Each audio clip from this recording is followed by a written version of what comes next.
is it cheating to conceive or plan what we will play ahead of time in jazz?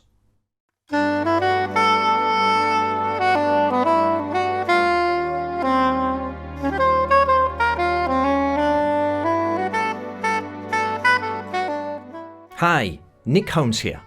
In today's video, I'm excited to show you 4 different ways to improvise on a jazz standard.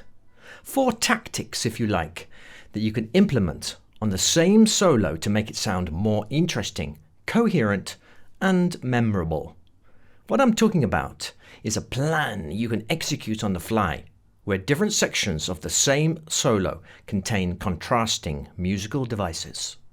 What is really cool about this is that this will work no matter what level you have on your instrument. Because by creating sections in your solo that have contrasting sonic textures, you will be giving your solo both structure and a narrative. This is in stark contrast to, say, playing a stream of eighth notes that never ends, that is unimaginative, forgettable, robotic, predictable, and bores the listener even though the notes are technically correct. Great arrangers and composers plan the structure of their musical works to create interest and to take the listener on a journey from one place to another. For instance, here's the form of Sammy Nestico's classic HayBurner. First, 8-bar intro, no horns.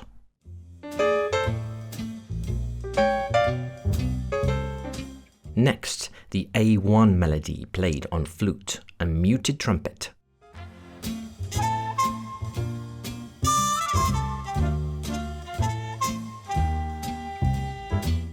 Next, A2 melody, but now on alto sax with brass answers, providing contrast.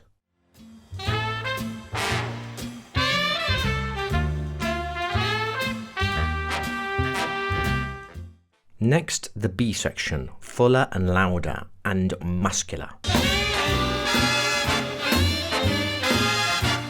Next, the D section, back down a gear to the lighter melody.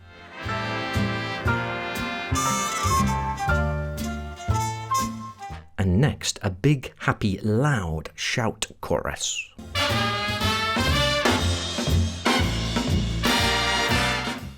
Miles Davis masterfully created this kind of musical contrast as well in his Oleo Rhythm Changes solo. If we look at the solo from above, just the structure, we see the AABA form of rhythm changes. It's like Miles has planned out beforehand, like an arranger, what kind of texture he's going to play in the different sections. In the A sections, Miles plays simple, sparse, innocent diatonic phrases. Then suddenly, as a massive contrast, Miles goes into outside eighth note lines on the cycle of fourths bridge harmony. The sound is denser and the feeling tenser. Then boom! Miles creates contrast again when he goes back to the A section, when he plays simply, diatonically, and with space. In the second chorus, he flicks yet another switch. Using bluesy sounds, he has not yet deployed the flattened fifth and the flattened third. Miles is like a painter splashing new colors onto his sound canvas. So Miles' solo has a structure. It is not just a never-ending blast of testosterone. I mean eighth notes. By the way, if you are enjoying the content, please give me a like and subscribe, as this small gesture on your part helps keep the Jazzduets channel visible and encourages me to make more content. So now I want to actually show you how 4 soloing concepts really sound on the classic jazz standard out of nowhere, back to back, in the same solo. Here is the solo roadmap I have prepared. First 16 bars, melody referenced with pentatonic fills. Second 16 bars, bebop scales, mostly eighth notes. Second chorus, first 16 bars, triad pairs in triplets.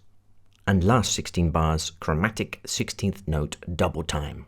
This arrangement then becomes more intense as it progresses, but this is just one way to do it. Your imagination is the limit. You could perfectly use space, dynamics, and tessitura to create contrast and interest instead of bebop scales and 16th note chromatic approach notes. And this is the beauty of all of this, the freedom to choose. One last thing. The rhythm track you'll hear is something I put together with a drum loop and MIDI. A live band would better illustrate the concept I'm teaching, but that's not currently feasible due to the size of my channel and the lack of sponsorship, which I'm not looking for. So here we go. First 16 bars. Light reference to melody with pentatonic fills.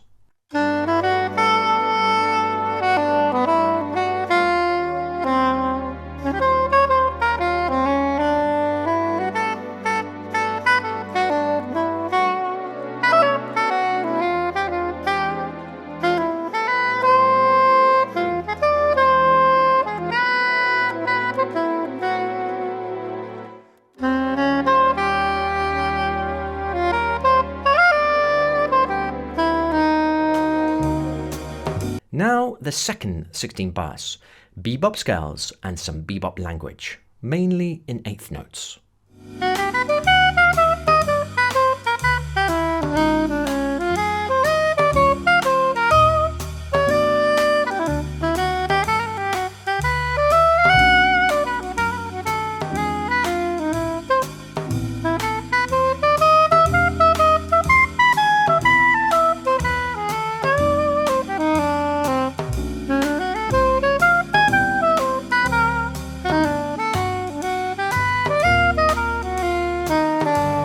Okay, now the next 16 bars, this time triad pairs in triplets, which ups the ante, as this is a rhythm we have not heard before, a more open sound.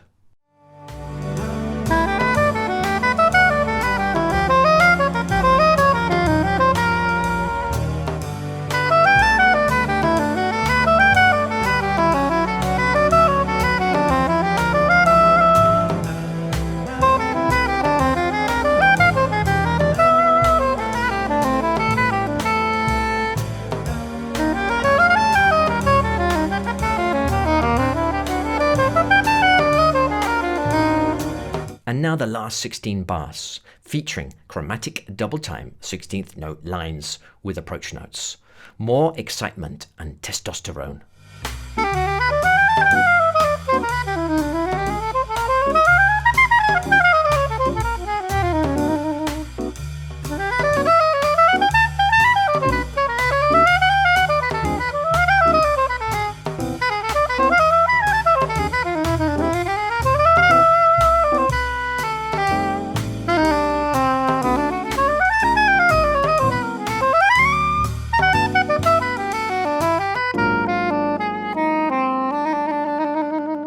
Important. Now we can consider an important philosophical question. Is it cheating to conceive or plan what we will play ahead of time in jazz? Or should we listen to the other guys in the band and wait to see what happens together? I personally think it is fine for the soloist to lead and to set the frame, at least initially. Please let me know what you think in the comments about this concept of planning a jazz solo, even if it is moments before the first note. If you are interested in the 4 systems I used, pentatonics, bebop scales, triad pairs, and chromatic approach notes, check out the links in the video description for further videos and resources dedicated to each of these improvisational concepts. I leave you now with the solo in its entirety. Thanks for watching.